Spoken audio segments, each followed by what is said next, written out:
All right, so the question today is, can Kyrie Irving and the Boston Celtics dethrone the Warriors? All right, so after a wildly successful season, surprisingly successful, the Boston Celtics, they look poised to threaten for an NBA championship against the defending champion Golden State Warriors after suffering from this year, after suffering from a gruesome ankle injury to Gordon Hayward, where they lost him for the season. This was back in Game 1 is when he got injured. They went on to win 55 games.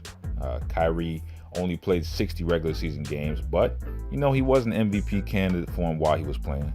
However, these two injuries were probably the kickstart that the Celtics needed, for the younger guys to jumpstart them to where they are now. Now, before we talk about Tatum, Brown, and the bench, and the outlook for the year, I want to go ahead and thank all of the subs, for the growth that we've received. As I speak, the channel is currently at 71 subscribers. It's lit, which is up from 31 that we were at, 3-4 weeks ago. So definitely subscribe down below, like and comment, because if we get to 500 views and 10 likes, then I will do a season preview on every team before the first regular season games. Also stick around to the end of the video to know what's coming up next for the next video. All right, so the Boston Celtics, they definitely surprised a lot last year, and they're basically almost everybody's favorites to make the finals and contend with the Warriors. However, there's one major problem. The Celtics, they kind of have too much talent at that wing spot. Just how well they're going to gel, that's going to be a big problem. Not a big problem, but a big key, major key. With Jaylen Brown going, he's growing into being a very good player, and Jason Tatum is, having a stellar rookie season. They both show that they might want to take a big step next year. Does that mean, more touches, less touches for somebody? Who knows? Or will they have the basketball IQ to figure out how to contribute to winning and not just take more shots, and actually fit into the system however they're needed? While neither, have shown signs of greed on the floor, I would not be surprised to see some fighting, for shots to take place. Jason Tatum and Jaylen Brown, they will be a problem. Don't get that wrong. They will be a problem this year. Okay, on the court, they will be a problem. Let me repeat, they will be a problem. Just imagine being like, here's the thing. They're going to be sick on the court. We know that. But the chemistry is where I have a definite, question mark labeled on them. Because, just imagine, formerly being a hoe out here on the streets, running the streets, and some dude takes you and he promotes you to wifey status, Before you were just his side chick, now you're wifey status. And then his real wifey came back into the picture, which is Gordon Hayward. And, you're about to get demoted back to side chick status. And I promise you, trust me, nobody wants to fucking go back to side chick status, all right? Jaylen Brown and Jason Tatum, they will be playing their asses off during training camp, all right? So it's going to be really hard for Gordon Hayward to just come back in and get that starting spot. But he's definitely going to, the Boston Celtics definitely want to have him starting because, they're paying him like $31 million a year. All right. They also drafted Robert Williams out of Texas A&M, and he recently bought a house really close to the practice facility. So, he is probably taking his game seriously, which is a good sign. They currently have that situation with Jabari Bird being handled by the NBA executives. It's above them right now. This is all, going, we're talking about all this before we even get serious, talking about Gordon Hayward, who is their highest paid player.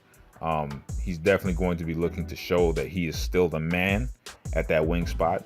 I know that in practice, Kyrie, look, man, let's keep it a buck. Kyrie and Gordon Hayward, they're going to have to bust up their replacements. All right, Kyrie's going to have to bust up Terry to remind him who the man is at point. And Gordon's going to have to fucking attempt to do so with Tatum and Jaylen as well to secure his spot because he did suffer from an injury. And, both Brown and Tatum show great promise and they're really young, where Hayward is nearing 30 at 28 years old. And he is being paid $31 million, which I'm very sure that if Danny Ainge felt like Gordon Hayward's not bringing anything to the table for that much money, he would love to unload him, and try and get back a piece like Anthony Davis, some way, somehow. But, let's look at the starting five, right? So the starting five for the Boston Celtics would be Kyrie Irving, Jaylen Brown, Gordon Hayward, Jason Tatum, and Al Horford. from 1-5. Right? So the Celtics, they're going to have to do battle with the Raptors and the 76ers to escape the East. And then they might, have a shot to face the Warriors, which will be very interesting. I definitely have the Celtics as my front runners to leave the East. But, you never know. Things happen. I believe that Kawhi will definitely be playing his ass off. I have Kawhi going to the Eastern Conference Finals and a possible Finals appearance if the dice roll his way extremely well. I was going to say this. With the Boston Celtics, they finished 20th, 20 out of 30 last year in points per game. But this can be attributed to, their two best players, KYRIE and Gordon, being gone for combined, if you add them both together, 141 games. Like, my dude, that's almost 2 seasons. That's almost 2 seasons. All right. 141 games in between both of them. Gone. However, the Celtics, they did finish 3rd in opponent points per game, and 1st in defensive rating. So Boston, they pose matchup problems for Golden State. Kyrie and Steph, they always go at it. Jaylen Brown, Jaylen Brown is turning into a fine two-way player, to be able to stick Klay and run around with him and stay in front of him. Gordon Hayward is a pretty good small forward, and he's going to be able to, on the most part, just put a body in front of Kevin Durant. He's not going to be able to stop Kevin Durant. Let's just say that right now. He's not going to be able to stop Kevin Durant. But just putting a body in front of him and being able to, just attempt to do some of that stuff. I personally think they're probably going to play Jaylen Brown more on Kevin Durant than they will Gordon Hayward. But that 2 through 4 spot, they can be very fluid there and just move people in and out. So Jason Tatum, he's probably going to be able to guard Draymond because Draymond isn't a great scorer, and Al Horford could definitely play Boogie because Al Horford is a very versatile player. He plays between power forward and center. You can stretch the floor, so he's definitely going to be somebody. He has a lot of skill sets that he brings to the team as well. And let's just get to the main advantage that Boston has on the Golden State Warriors. Boston is deep, okay? Boston is deep. Them boys got Marcus Smart, Scary Terry, and Marcus Morris Sr. Let me put some respect on his name.